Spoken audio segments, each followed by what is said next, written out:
François de Rugy, bonjour. Bonjour. Ministre de la Transition écologique et solidaire, je dirais transition énergétique et solidaire, hein, là, aujourd'hui. Aujourd'hui, en tout cas, la question énergétique, on doit l'avoir particulièrement en tête. Et on va beaucoup en parler. Un ministre sans cravate ce matin, que se passe-t-il ? C'est rare, hein ? Mais vous savez qu'au Japon, il y a déjà de nombreuses années, il y a eu des instructions données. Les ministres, les dirigeants d'administration ne devaient pas mettre de cravate pour montrer l'exemple au travail, d'alléger en effet la tenue vestimentaire pour s'adapter à ces canicules, parce que on sait bien que l'effet pervers, en quelque sorte, qui est tout à fait compréhensible, c'est de pousser les climatisations, là où il y en a. Là où il y en a. Et si on les pousse, on consomme encore plus d'énergie et en quelque sorte, on aggrave le phénomène du réchauffement climatique. Alors, des saisons estivales qui commencent plus tôt, qui finissent plus tard, qui sont plus intenses, avec ces fortes chaleurs. Au fil des années, un nombre de jours de chaleur de plus en plus important, de canicules aussi. Chaleur, sécheresse liée au réchauffement climatique, c'est clair. La multiplication des phénomènes, des jours, le nombre de jours dans l'année et l'intensification du phénomène, c'est évidemment une des conséquences palpables du dérèglement climatique, du réchauffement climatique. Là, pour le coup, quand on parle de réchauffement climatique, c'est vraiment le cas. D'ailleurs, souvent on dit on veut limiter au niveau mondial à 1,5 degré. Beaucoup de Français peuvent peut-être se dire, mais qu'est-ce que ça change, 1,5 degré de plus, 2 degrés de plus. Eh bien, c'est là qu'on le touche du doigt, c'est dans ces moments-là. Et en fait, ce qu'il faudrait avoir en tête, c'est plutôt la température du corps humain. La température qu'on mesure avec le thermomètre quand on a de la fièvre. En gros, là, on est en train de passer de 38 à 40. Et vous savez que quand on a 38 de fièvre, on peut encore tenir. Si on passe à 40, on est malade. Si on est à 41, il faut être hospitalisé. C'est ça le dérèglement climatique, c'est ça le réchauffement climatique. Alors, évidemment, urgence écologique, urgence climatique, la pollution de l'air, par exemple. Quelles pourraient être les mesures prises ces prochains jours ou dans les prochains mois ou les prochaines années ? Alors, François de Rugy. C'est vrai que là aussi, conséquence indirecte, les phénomènes de pollution de l'air sont aggravés si on ne fait rien. Lors des derniers épisodes de pollution de l'air, j'avais demandé au préfet de police de Paris de travailler sur des mesures plus efficaces. Et donc, je suis en mesure de vous dire ce matin que nous allons pouvoir annoncer avec le préfet de police de Paris un nouveau dispositif.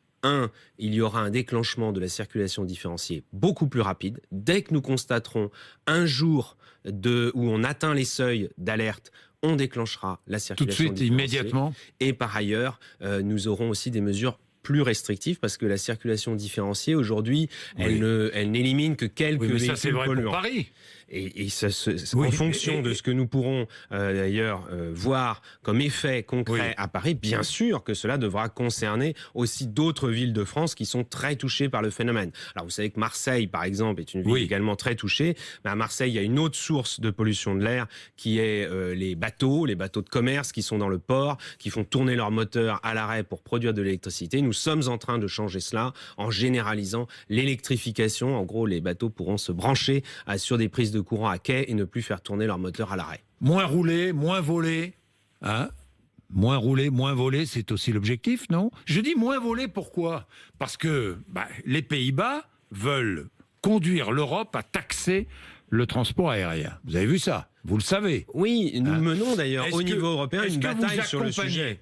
Est-ce que vous allez suivre ces demandes des Pays-Bas ? Mais la France sera même un des pays moteurs sur le sujet à l'échelle européenne. Autant à l'échelle franco-française, nous considérons que ça n'est pas efficace et que ça aurait des effets évidents. On voit bien que les compagnies aériennes, en quelque sorte, iraient faire le plein de kérosène dans un pays voisin. Autant si nous le faisons à l'échelle de l'Union européenne, là nous avons un vrai levier d'efficacité sur la baisse des émissions de gaz à effet de serre liées au transport aérien. Et puis par ailleurs, nous évitons les concurrences déloyales. Et ensuite, nous voulons mener aussi cette bataille à l'échelle mondiale. Et je peux vous dire que avant le salon aéronautique du Bourget, qui avait lieu la semaine dernière. Moi, j'ai rencontré de nombreux industriels de l'aéronautique et je leur ai dit, il va falloir faire cette transition. Ils me disent, nous sommes prêts. Ceux qui freinent aujourd'hui plutôt, ce sont les compagnies aériennes. Oui, mais François de Rugy, l'AE, les Pays-Bas, propose de taxer le kérosène sur les vols intérieurs.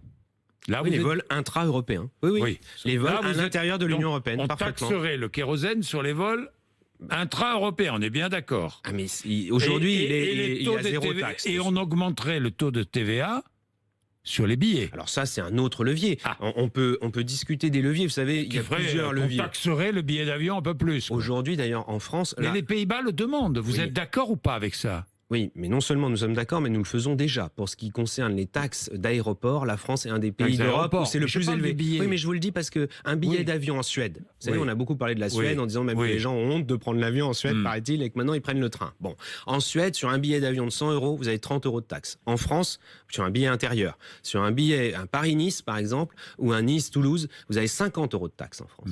Donc vous voyez qu'en France, déjà, le transport aérien est taxé sur les vols intérieurs. 10% de TVA sur les vols intérieurs.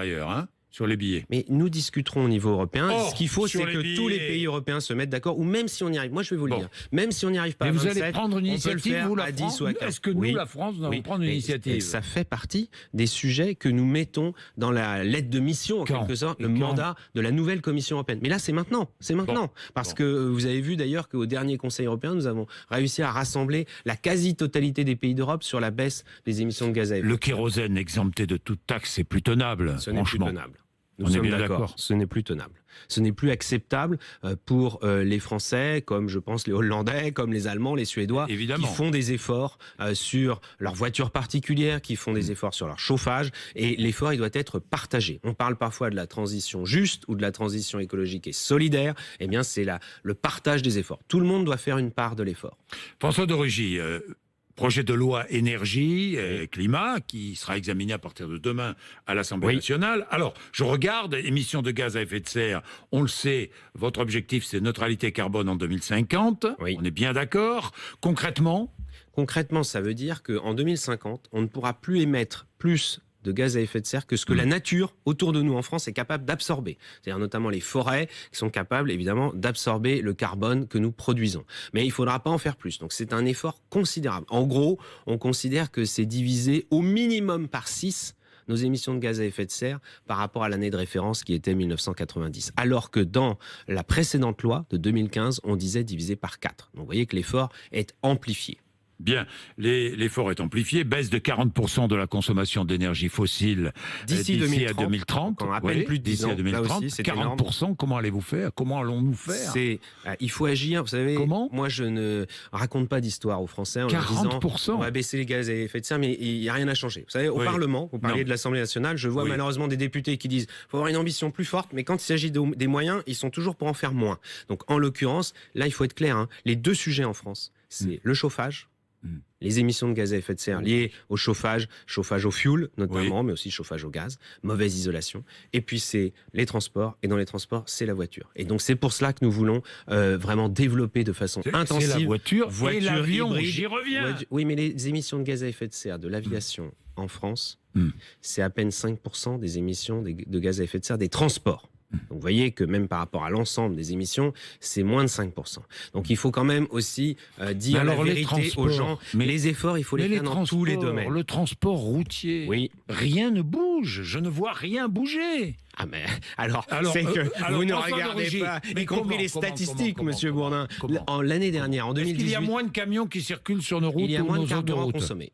Il y a moins de carburant consommé. L'année dernière, 3% de baisse de carburant et même sur les véhicules utilitaires, 3,5%. Donc ça, c'est concret. Parce que là, si vous voulez, on n'est pas simplement dans ce qu'on pourrait faire d'ici 10 ans, on est dans ce que l'on fait déjà. Les Français font déjà des efforts. Soit parce qu'ils achètent des voitures ou les entreprises, des camions qui consomment moins, soit parce qu'ils roulent moins et qu'ils rationalisent un petit peu leurs déplacements. Et ça produit des effets. Il faut continuer. Cher, mais on nous avait dit que les Français n'étaient pas capables de s'adapter. Au contraire, moi je salue les efforts fournis par les Français et je dis les efforts payent, donc il faut poursuivre. Mais je dis il faut poursuivre. On ne va pas raconter aux gens maintenant c'est bon, il n'y a plus rien à faire. Ce qu'un certain nombre de gens disent, parce que vous savez, on entend beaucoup les gens qui disent on n'en fait pas assez. Mais il y a plein de gens qui disent, à l'Assemblée nationale, au Sénat, mais aussi partout sur les territoires, qui disent on en fait trop, ça va trop vite, si vous allez être trop fort, il faut au contraire ralentir le rythme sur l'écologie en général et sur le climat en particulier. Quand on est dans la canicule, vous savez, c'est pas 3 jours avant la canicule, on a l'alerte météo. Mais 3 jours avant la canicule, c'est pas là qu'on peut se dire tiens, on va agir sur l'effet de serre. Donc il faut le faire dans la durée, il faut le faire en permanence. C'est-à-dire que dans les transports, vous n'allez pas ralentir le rythme, si je puis dire, mais les poids lourds en transit, toujours rien, toujours pas de taxes, toujours pas, je ne sais pas moi, de vignettes. Mais non. Si, vous savez très bien parce que l'autre jour, j'étais avec Elisabeth Borne qui m'a dit on réfléchit. Ministre des Transports. Ministre des Transports. Ça fait quand même 1 an que j'entends dire on réfléchit. Oui. Bon, vous réfléchissez beaucoup, mais il est temps d'agir. Alors sur les poids lourds, qu'allez-vous décider ? En transit, je parle des poids lourds en transit. Oui, sur la question des poids lourds, vous savez très bien qu'il y a quelques années, il y avait une taxe poids lourds. Oui. Avec des portiques. Oui, qui existent toujours d'ailleurs sur certaines de nos routes. Oui. Et malheureusement, à la suite notamment des bonnets rouges et d'autres, le projet a été purement et simplement abandonné. Gros gâchis. On est d'accord, ça a coûté 1 milliard d'euros. Vous savez qu'on a ce passif parce que personne n'envisage de remettre cette taxe poids lourds avec ses portiques, qui pourtant était intelligente et permettait justement de taxer les poids lourds en transit. Certains ne font que traverser la France. Moi j'étais un des seuls. Mais je suis un Breton et c'était en Bretagne que la contestation était la plus forte. Nous avons envisagé et travaillé sur un autre mode qu'on appelle la vignette. C'est-à-dire c'est plus des portiques, c'est une vignette que vous payez et que les poids lourds français pourraient se faire rembourser sur la base des taxes qu'ils payent déjà sur les carburants. Va être mise en place. C'est ce sur quoi nous travaillons concrètement. Donc, ça ne se fait pas d'un claquement de doigts, mais ça pourrait très bien être dans le budget pour 2020. C'est un sujet dans qui le est budget sur la table. Pour 2020, il y aura une vignette. Il y a des discussions que les poids lourds en transit ou pas paieront. Pour les transporteurs français, le prix de la vignette sera remboursé. C'est cela ? C'est un mécanisme un peu compliqué, mais qui permet de ne pas pénaliser les transporteurs routiers français qui payent déjà des taxes sur les carburants. Tout camion qui traversera la France en transit paiera une vignette. Vous voyez que la canicule se fait sentir même dans vos studios. Elle se fait sentir, mais moi je veux une réponse là, François de Rugy. Sur cette question du transport par camion, c'est évident qu'on ne peut pas rester dans le système, dans la situation actuelle. Une vignette. On est bien d'accord. Non mais attendez, Monsieur Bourdin, nous sommes en train de préparer, bien sûr, nous sommes en train de préparer le budget au sein du gouvernement et vous souhaitez que ça soit inscrit en septembre. Vous souhaitez que ça soit inscrit. Moi, je souhaite que cette question de la contribution, c'est ça le sujet, la contribution du secteur du transport par camion à la lutte contre l'effet de serre d'une part et au financement des infrastructures de transport d'autre part, nous avancions. Je vous le redis, 75% des investissements de transport sont pour le transport ferroviaire. Ça, on le fait déjà. Vous disiez tout à l'heure, qu'est-ce que vous faites ? On travaille déjà. Très bien. Vous souhaitez donc que cette vignette soit... l'instauration de cette vignette soit inscrite dans le budget. Mais il faut aussi que les acteurs du transport se bougent, excusez-moi de le dire comme cela, c'est le cas de le dire, que les acteurs du transport se bougent. On ne peut pas avoir quelque chose comme ce qu'on a à Rungis. Moi je le dis aussi, parce que là, ce qu'on a à Rungis, c'est pas que le transport routier, il prend des parts de marché au train parce que ce serait comme ça, ce serait naturel. C'est parce que l'opérateur ferroviaire n'a pas fait le travail qu'il fallait depuis des années pour rénover ses wagons. Et c'est ce sur quoi nous travaillons et on est y compris s'il le faut en faisant appel à un autre opérateur ferroviaire que la SNCF qui n'a pas été à la hauteur sur ce sujet. Très bien. Les passoires thermiques. Alors là, je suis propriétaire. Dans votre loi, il y a discussion là autour des passoires thermiques. Je suis propriétaire. Je vends un bien appartenant aux maisons qui est une véritable passoire thermique. Oui. Dans l'idée, l'acquéreur pourra utiliser 5% du produit de la vente pour effectuer des travaux. C'est bien cela ?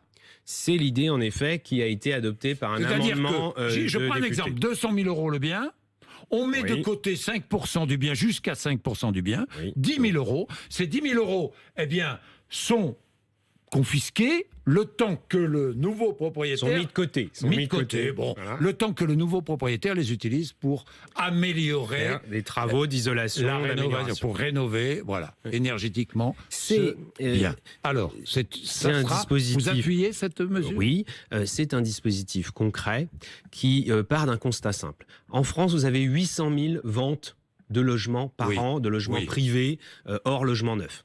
Et donc, sur les 800 000, vous avez 100 000 qui sont ce qu'on appelle des passoires thermiques. C'est-à-dire, dans le classement, pour les Français qui ont déjà vu un diagnostic de performance énergétique, le DPE, qui est obligatoire avant une vente, c'est les classes F et G.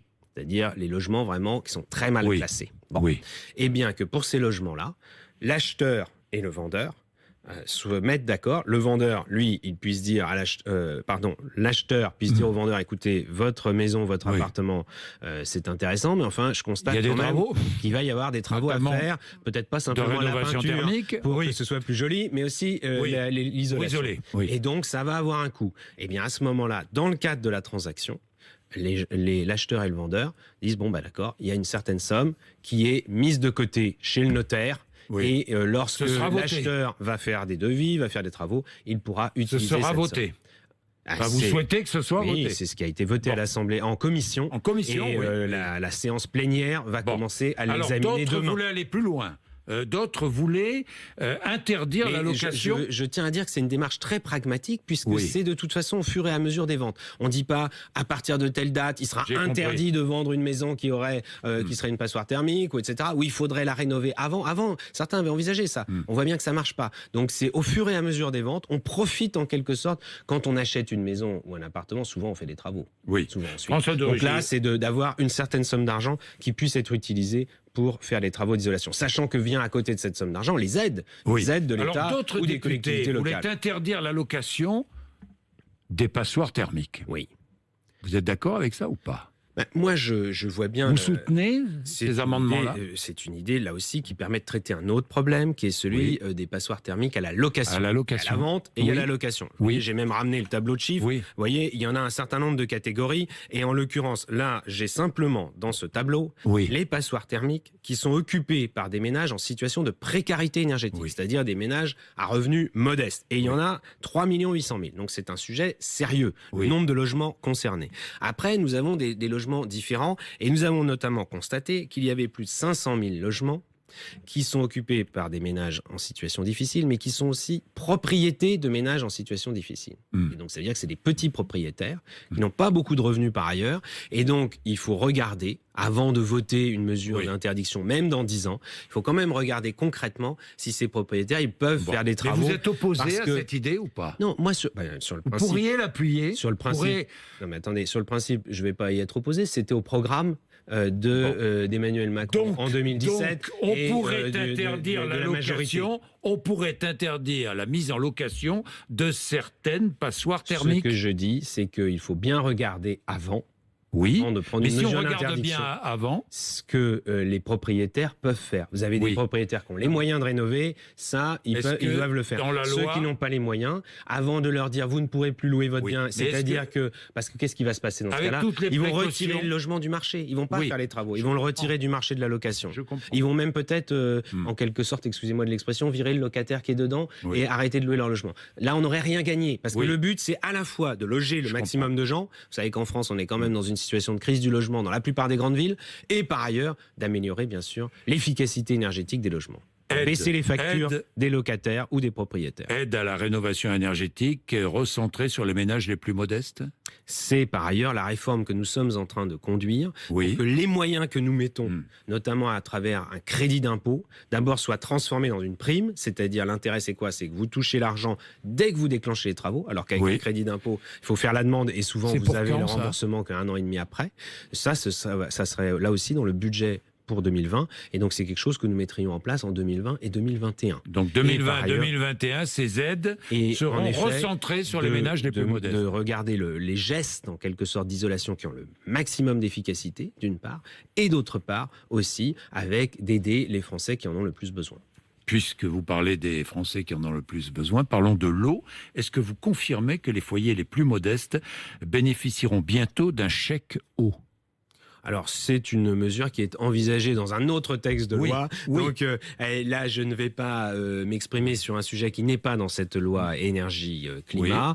C'est là aussi, vous savez, c'est une idée qui est ancienne et c'est toujours la même. C'est de protéger les Français. Vous confirmez qu'elle sera proposée au vote? Ce sera au Parlement d'en décider. Moi, là aussi, ce sera dans le projet de loi. Non, mais attendez, ça, ce sont ce qu'on appelle des fuites dans la presse. C'est des fuites d'eau dans la presse. En l'occurrence, moi, je m'en tiens à ce qui est dans les textes lorsqu'ils sont présentés. Ce texte, il n'est pas encore présenté, donc je ne vais pas commenter quelque chose sur la base de fuites. Ça serait normal. Et par ailleurs, ça existe pour le chèque énergie, ça existe. Le chèque eau. Il y a des collectivités qui ont déjà fait ce qu'on appelle des tarifs sociaux de l'eau, c'est-à-dire qui disent, parce que vous savez que l'eau, en France, l'eau potable, c'est une compétence locale, une compétence décentralisée, et c'est très bien ainsi. Et donc la seule question, c'est de savoir s'il y a une règle nationale qui encadre le fonctionnement soit des régies, soit des entreprises qui, par délégation, gèrent l'eau potable. J'ai une dernière question. Le prix d'électricité, est-ce qu'il y aura une nouvelle hausse avant la fin de l'année ? La commission de régulation de l'énergie doit délibérer pour savoir s'il y a nécessité d'avoir un ajustement au mois d'août, comme c'est le cas tous les ans. Vous allez dire sur non, la base des coûts des réseaux, etc. Mais de toute façon, ce sera quelque chose de très modeste. Ça veut dire quoi, très modeste ? On n'est pas du tout dans la hausse. Très modeste, c'est moins d'1%. C'est moins d'1%. Oui, c'est de cet ordre-là. Je laisserai la commission de régulation de l'énergie s'exprimer, dire son mode de calcul, mais en l'occurrence, c'est pas du tout ce que nous avons subi au 1er juin. Moi, vous savez, je n'avais pas caché les choses, y compris avant les élections européennes, on avait dit les choses, Dieu sait, on en a souvent parlé ici, partout, mais là aussi, il faut regarder la réalité en face. Il y a les coûts de production qui doivent être couverts, les coûts aussi d'investissement dans le réseau. Et puis d'autre part, il y a le fait de protéger les Français durablement contre la hausse de la facture énergétique dans son ensemble. Et ça, je le fais, y compris dans la loi énergie-climat, puisque engagement pris, engagement tenu. Moi, je me suis battu pour que le mode de calcul qui s'était appliqué au 1er juin, qui a dérivé dans le temps, il soit révisé pour que maintenant les évolutions des tarifs régulés de l'électricité soient beaucoup plus modérées. Merci François de Rugy, 8h54, RMC et BFM TV.